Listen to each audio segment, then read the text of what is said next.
தமிழ்நாடு அமைச்சரவையில் இன்னும் ஓரிரு தினங்களில் மாற்றம் இருக்கும் என்றும், சில சீனியர்கள் வெளியேற்றப்பட்டு புதியவர்களுக்கு வாய்ப்பு வழங்கப்படும் என சொல்லப்படுகிறது. செந்தில் பாலாஜியின் ஜாமீனுக்கு எதிராக தொடரப்பட்ட மனு மீதான விசாரணையில் உச்சநீதிமன்ற நீதிபதிகள் தெரிவிக்கும் கருத்துக்கள் திமுக தலைமைக்கு கடும் நெருக்கடியை உருவாக்கியுள்ளது. ஜாமீனில் இருக்க வேண்டுமா, அமைச்சராக தொடர வேண்டுமா என அடுக்கடுக்கான கேள்விகளை நீதிமன்றம் எழுப்பியுள்ளது. 2023 ஜூன் மாதம் அமலாக்கத்துறையால் கைது செய்யப்பட்ட செந்தில் பாலாஜி ஓராண்டுக்கும் மேலாக சிறையில் இருந்தால் 2024 மக்களவைத் தேர்தலுக்கு முன்பாக அவர் விடுதலையாவாரா, தேர்தல் பிரச்சாரத்தில் ஈடுபடுவாரா என்ற எதிர்பார்ப்புகள் நிலவி வந்த நிலையில் அவரது ஜாமீன் மனுக்கள் தொடர்ந்து தள்ளுபடி செய்யப்பட்டன. ஒரு வழியாக அவருக்கு 2024 செப்டம்பர் மாதம் தான் ஜாமீன் வழங்கப்பட்டது.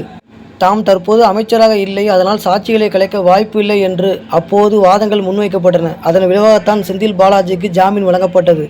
ஆனால் சிறையிலிருந்து வெளியே வந்த சில நாட்களிலேயே அவருக்கு அமைச்சர் பதவி வழங்கினார் முதலமைச்சர் ஸ்டாலின். இதற்கு முன் அவர் பொறுப்பு வகித்த மின்சாரத்துறை, மதுவிலக்கு மற்றும் ஆயத்தீர்வுத்துறை திரும்பவும் அவருக்கு அப்படியே ஒப்படைக்கப்பட்டது. இதற்கு அப்போதே எதிர்ப்புகள் கிளம்பின. ஆனாலும் செந்தில் பாலாஜி தற்போது வரை அமைச்சராக தொடர்ந்து வருகிறார். இதனால் அவரது ஜாமீனை தள்ளுபடி செய்ய வேண்டும் என தொடரப்பட்ட மனு மீதான விசாரணை உச்சநீதிமன்றத்தில் நடைமுறைக்கு வந்தது. தற்போது இந்த விவகாரம் உச்சநீதிமன்றம் அடைந்துள்ளது. எனவே திமுக அரசு இது தொடர்பாக தீவிரமாக விசாரித்து வருகிறது.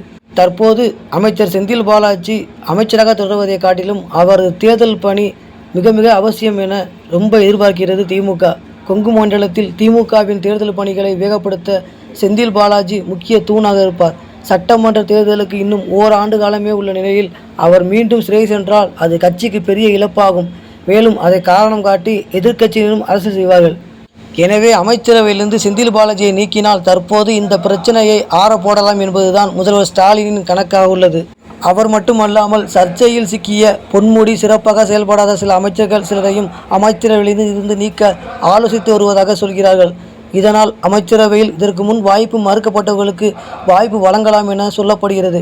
எனவே இன்னும் ஓரிரு தினங்களில் தமிழக அமைச்சரவை மாற்றம் குறித்த அறிவிப்பு அதிகாரப்பூர்வமாக வெளியாகலாம் என சொல்லப்படுகிறது.